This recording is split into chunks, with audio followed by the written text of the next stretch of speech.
Now, going on to the business blunder of the day, you have General Motors recalling their driverless vehicle car fleet after it hit a pedestrian. Although, allegedly not on purpose. Dun dun dun dun. Dun dun dun dun. If you did not realize that was one of the theme songs from the Terminator films, part of me just died a little inside because it's probably perhaps one of the greatest films ever. I mean, very few films have actually encapsulated and actually predicted the future so accurately. It's fascinating to see how well James Cameron did get it back in the day.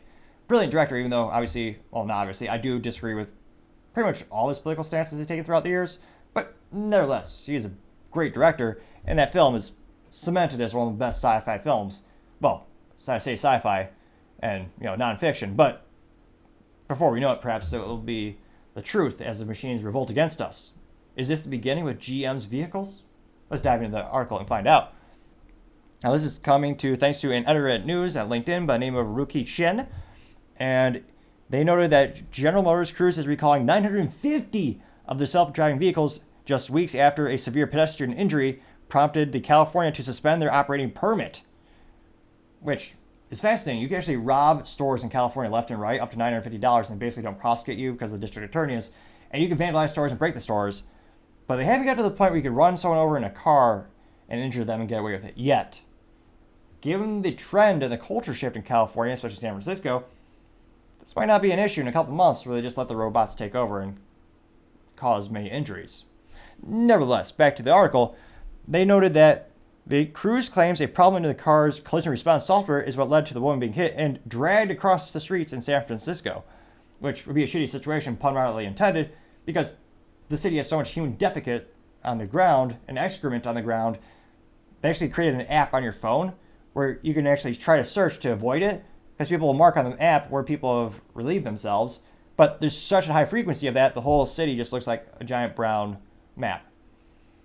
So, unfortunately, it sounds, statistically speaking, she was probably dragged through some of that. And yet, I'm told it's a magical place to live. For reasons. Nevertheless, the company also recently paused all operations in the US and said that they will not resume rides until after the software update is deployed.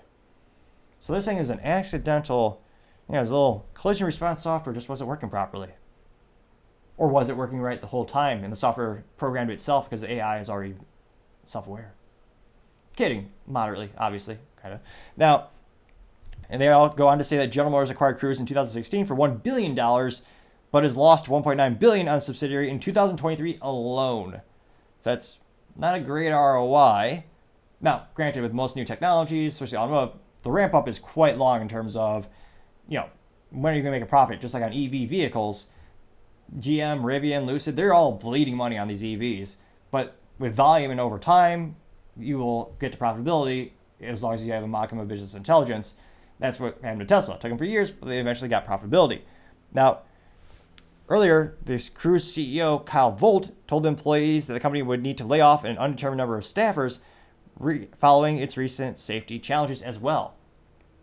So it'll be interesting to see, but you have a driverless company, and you're bragging about this being the future. This is where all the technology is going to go. No more fun while you're driving. No more 3 pedals and a manual transmission and a stick shift and a good old V8. As all vehicles should have by default, ideally. Although my inline-4 is quite fun on the track. But nevertheless, they want the whole future to be EVs and driverless vehicles. Which again, some of these driverless vehicles don't even have steering wheels or pedals. So if something goes wrong, you can't stop it. It almost sounds like a recipe for disaster. And don't get me started on how hackers could take over those vehicles. You're opening up another huge can of worms. Or in this case, because it's San Francisco, where they drink there, a can of organic turmeric? Something to that effect. So it'll be interesting to see, how does GM bounce back from this, and how does this shift people's perception of GM? I mean, again, a lot of people are saying driverless technology is the future. It's going to cause people or consumers to hesitate before they get into one of those vehicles that, again, they cannot control, could be easily taken over. Or, yeah, I just don't see a lot of, I see a lot of concerns, needless to say. Let me know in the comments if you would be willing to adopt this technology, or if you're probably going to put the brakes on the adoption, pun moderately intended. But nevertheless, having an issue where you run over someone and you're actually having to recall all those vehicles when you're saying it's the future, I gotta say, that's the business blunder of the day, bar none. Thank you, everyone, for taking the time to tune in today. Again, we're trying to get to 4,000 subscribers by the end of November, so if you could click that button, I would greatly appreciate it. Also, the comments are a great way to let me know how I can improve the channel and make the show better and better together. I appreciate your input, and especially the harsh critique, because I say that is how you grow the most. Also, and lastly, don't forget to take time to tell your family, tell your coworkers, tell your enemies, heck, tell anyone and everyone. Just stay safe, fight the good fight,